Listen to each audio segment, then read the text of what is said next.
Hey, you guys, got a 30-minute unrated game on the board. My opponent's rated 1152, so we are above the 1000 rating mark. And I'm playing e5. I would normally play e6. Oh, and we have a King's Gambit. Haha! I don't have the faintest clue how to play this, so I'm going to stick to principles. Right, so he's challenging my central pawn with a wing pawn. The most natural response would be to defend with another wing pawn, but that means moving the f pawn. And we don't do that, boys and girls, do we? So, I don't know. Knight c6? Bishop d6 looks a bit clunky, that's blocking in that. Let's play the knight.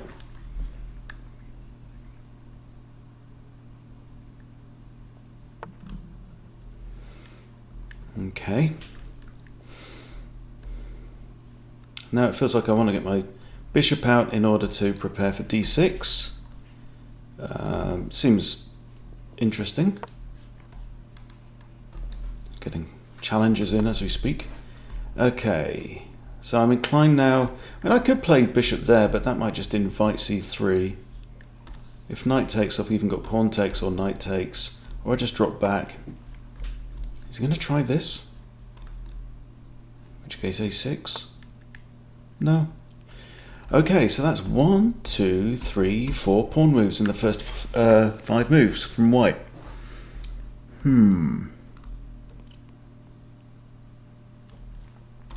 If I develop my knight to here, pawn takes, knight takes.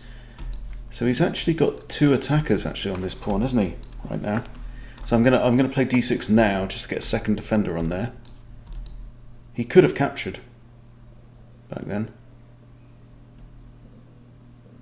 And I couldn't have recaptured with the knight.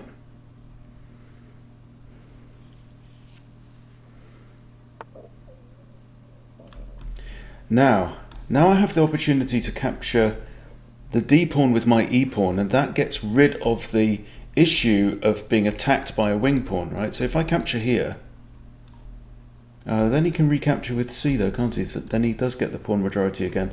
And then I've got 2 attackers on there and he's got 2 defenders on there. Unless...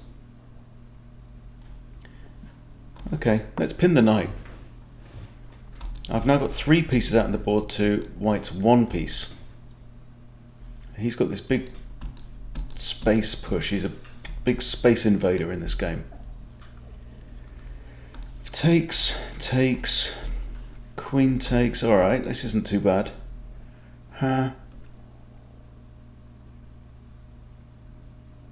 He's going to end up with a load of fresh air around his king, isn't he?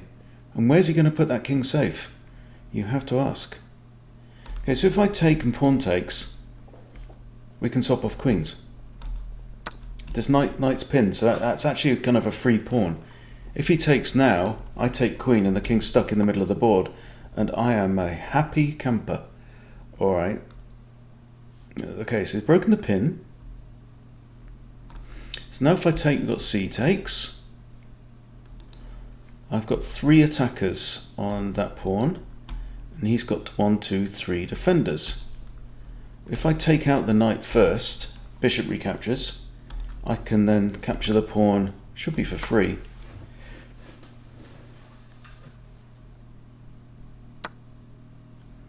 Okay, so now you see I have 1, 2, 3 attackers on here, and he's only got pawn and queen, right? So I'm going to go ahead and take, shall I?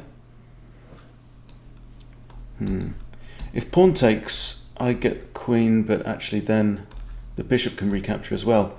But I don't like white's. I don't like all this space here. I mean, he could still castle short and get his rook onto the semi-open file. That's not too bad. But I don't know. Takey, I think is fine. I've actually got 4 attackers on there. So that pawn is my pawn. I do have to say the King's Gambit looks like a spicy opening. I get the impression it's not that popular right now. Oh, hello. I have the option of a discovered check. Look at this. I take on c3, discovered check by the bishop, right? So if I take there, what's he going to do? Block. Can't block with the bishop. I just take. Can't block with the rook. I just take. He's going to dodge out the way. Then I grab the queen.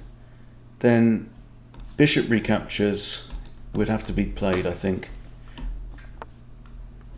Yeah. So let's say, all right. Okay, let's just assess. 5 pawns.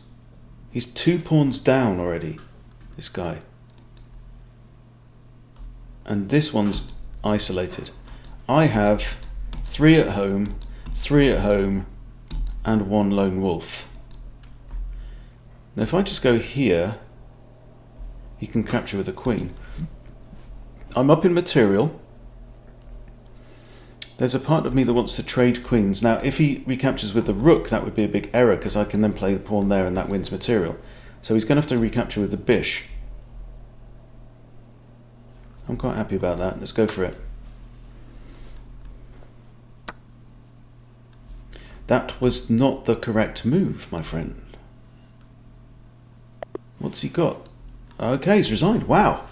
The King's Gambit, ladies and gentlemen. I've never played it myself, but you know what? It looks tricky. I might have to do some study on this thing.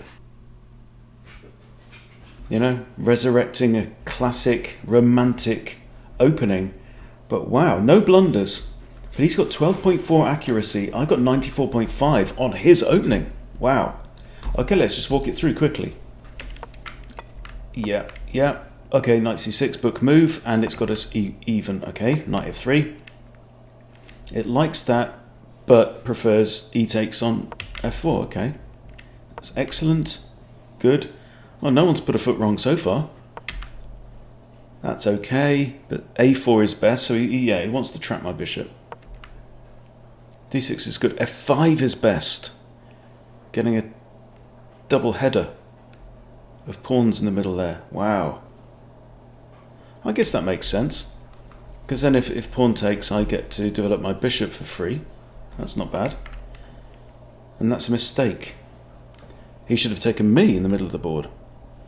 Well, that's a mistake. I should have taken on e4. I decided to pin the knight. Okay. So it's got white slightly better now. That's good. That's best. That's a mistake. And now it's got me winning.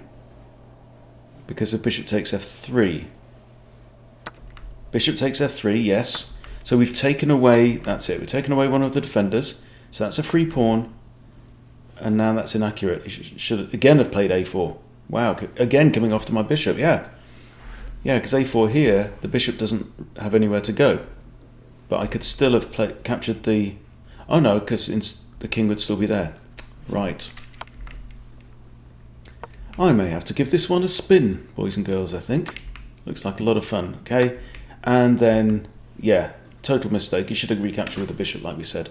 Wow, okay, interesting. So we just beat an 1152 player at their own game, playing the King's Gambit, but that looks like a whole hoot and a holler. It really does. Yeah, like the look of that. I'm going to look into it. All right. So there you go, bit of fun for, what day is it? I think it's Tuesday. Beating an 1150 who played the King's Gambit. Okay, thank you for watching. Hope it was fun for you. It's certainly fun for me, and I'll see you soon.